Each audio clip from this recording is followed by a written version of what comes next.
In today's video, I'm going to be reviewing the Hitway BK29 e-bike. All these Chinese companies are producing some of these awesome looking bikes that are, I guess you can say, kind of like a knockoff of the Super73. But hey, who cares? Because I've reviewed dozens of these e-bikes, and up until now, I haven't found a lot of things that I don't like. And with this e-bike, I think you're not paying a lot of money because at the current moment they have it for $819. I'll include an affiliate link down below along with a coupon. But anyway, this thing has a half twist throttle. I prefer the full twist throttle because it kind of reminds me of a motorcycle. I don't consider these things bicycles because, quite honestly, I never ever use the pedals when I ride one of these. I'm always on the throttle, and you will be too. So therefore, this is a motorcycle. It doesn't actually go a whole lot fast as a motorcycle should or would. Besides that, you get a really cool looking headlight here. Check this out. This thing is super bright when you're riding it at night, and it looks absolutely the part. I love that feature of the e-bike. Besides that, it has a 15 amp hour battery. Unfortunately, you can't unassemble this battery pack and take it home. First and foremost, when you're getting on the bike, as you can see, it's super comfortable. You can sit way up in the front, or you can sit way towards the back. The LCD screen does move up and down, so you can position it wherever you like it. It has a mechanical bell. Nothing fancy, so don't expect a lot from this e-bike. Like I said, it's a budget e-bike. Anyway, let's take off. Throttle, nice and smooth. Getting on it, as I mentioned, I usually don't use the pedals, but once in a while I do, like right now I'm pedaling. Using the pedals, also pretty smooth. It's got a Shimano 7-gear shifter. The Shimano 7-gear shifter, let's go ahead and test that out. We're going to go down a gear. Alright, shifter works pretty well. Let's go back all the way up to 7th gear and see what this thing will do in top speed. So, top speed on this bike, 20 miles an hour. Perfect for young kids, so this way they don't get into trouble and hurt themselves. One thing that this bike suffers from, just like all the other e-bikes that I've tested out before, is dead pedaling. You're pedaling, and it does absolutely nothing once you get to 20 miles an hour. But what it does do is it sustains your speed, so you feel like there's no torque in the pedals, but your speed at 19.8 miles an hour is pretty much sustained. Twist throttle works just as well as you would think. Let's go ahead and do pedal assist number 1 and see how fast it goes in pedal assist number 1. Twisting the throttle all the way, and I think the most it'll do is 9.3 miles an hour. That's where it currently is. Let's go to pedal assist number 2. Pedal assist number 2, surge of power. We're doing a mighty 15.5 miles per hour. Pedal assist number 3 will take you all the way up to 19.8 miles an hour. So let's just call it 20 miles an hour. So the top speed on this bike, confirmed, 20 miles per hour. And now we got 2 miles on the odometer. Oh yeah. So let's go ahead and talk about comfort. How is it? How is it on your bum when you're sitting on it? As you can see, the sidewalk I'm on, paved, no bumps on the road or anything like that. It's not a Cadillac, and it's not exactly like you're riding in that surface over there, which is completely bumpy. It's kind of somewhere in the middle. But anyway, that being said, the suspension is probably average. The front suspension is a little springy. I wish these e-bikes came with front preload. Some of them do, like the hydraulic ones. And the rear, as you can see, I'm jumping up and down. It does make a difference. Here's some off-road right here. Let's see if I can talk and you guys can hear my voice to see if it's going in and out. Like, yeah, 1, 2, 3, 4, 5, 6, 7, 8, 9, 10. But there you go. Now that I think about it, the suspension is not all that bad. Because if this was a normal e-bike or normal bike that didn't have a suspension, I think you'd have a broken back by now from all the shock going through your spine. But yeah, this did quite well. If I had to give the ride quality a scale of 1 to 10, I would give it like a 6. As far as the acceleration is concerned, let's go ahead and do top speed. Oh, hope I don't hurt myself. 19.5 miles an hour. It's a good thing I have all that off-road experience with motorcycles. Yeah, I have a motorcycle channel for you guys that don't know. A little bit of motorcycle experience doing off-road. That kind of helps. Oh yeah. Good brakes. Good brakes. Sick. I'm skidding out the rear. Alright, let's get back on the main road. Just like all my other videos, there's a hill that I would like to take this bike on and see if we can abuse it up that hill. And by abuse, I mean, let's see how many miles per hour it can go. Because this motor is rated for 750 watts.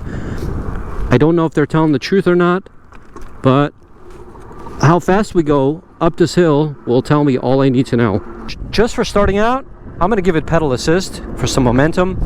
Now we're doing 15 miles an hour, and this is a huge hill. I do all my e-bike test rides here. 13.4, 13.3, 13.1. It's sustaining 13.1 miles per hour with a 750 watt motor. 13.2, 13.1, 12.9. It's hovering anywhere between 12.9 and 13.4. It just went up. There was a little dip, so you're going to notice that the speed goes up, like right now. 14, 14.2, but now it's going to start going back down because that dip turns back into a hill. So, but 14.5, I'm impressed. I thought this would do a lot less than that. As you can see, I'm not pedaling at all. No pedal assist. But there's that section of the hill where it just gets even worse. Like the hill just goes really inverted. So that's where I start pedaling assist. But quite frankly, guys, I am very shocked that this does 12.9. But yeah, let's go ahead and kick in the pedal assist. And now the hill is going to start leveling off. Now we're doing 15 miles an hour. Please don't kill me. Please don't kill me. Thank you. 17.9, 17, 18, 19. Holy cow, check this out. We're almost at a half bar. But that's only because we've been climbing up this hill. It's going to go back up as soon as we go back down the hill. That's how lithium batteries work. There he goes. See that? It went right back up, just as I expected. Alright, let's wait for the cars to pass, and then we're going to go back down this hill and test how stable this is going down a hill. I think on the last e-bike that I test rode, I did 42 miles an hour going down this hill. I didn't even realize it because it was so smooth, but I'm curious to find out what it feels like on this bike and how fast I can go on it without feeling sketched out. For some reason, the mile per hour gauge is only reading 19.8. That's so strange. This is the first time I'm seeing this. So because I don't know how fast I'm going, I'm just going to slow myself down because I don't know. It feels kind of strange that it stays at 19.8. That's starting to make me think, does this bike go any faster than 19.8, but it only reads 19.8? That's strange. This is the first time I've ever ridden an e-bike that the maximum top speed it will read is whatever it's set to by the manufacturer, and then it won't go above that. Quite interesting. Anyway, let's go ahead and test out the brakes. Does having hydraulic brakes make an e-bike better, or does it really not matter? Okay, there we go. So, brakes worked really well. Look at this.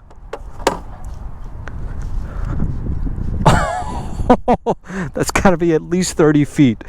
Look at the rubber I laid down from here all the way to here. Holy macro. I'm going to do that once again. But this time, I'm also going to use my front brakes to see if I will skid that far out. Because usually when I'm using the front and the rear at the same time, that doesn't happen. Maybe it's only because I use the rear. Let's go ahead and try that once again, because my opinion of this e-bike will change dramatically if that happens again. Alright, well, I guess we stopped a lot sooner this time. I guess we did. You know what? Third time's a charm. Let's go ahead and try it one more time. We're going to do 19.8 miles an hour. All right, let's see. So it looks like I laid down the rubber at the same place as I did the other one. But this time, because I used my front brakes, I stopped over here. This is pretty interesting, guys. I've never experienced this before. Usually when I slam on brakes, I don't trail off this much. This is getting me to think a little bit about this bike. We're going to talk a little bit more towards the conclusion of this video. And I'm going to stay quiet for a second. I want you to listen to the motor, okay? Because I'm going to talk about that as well.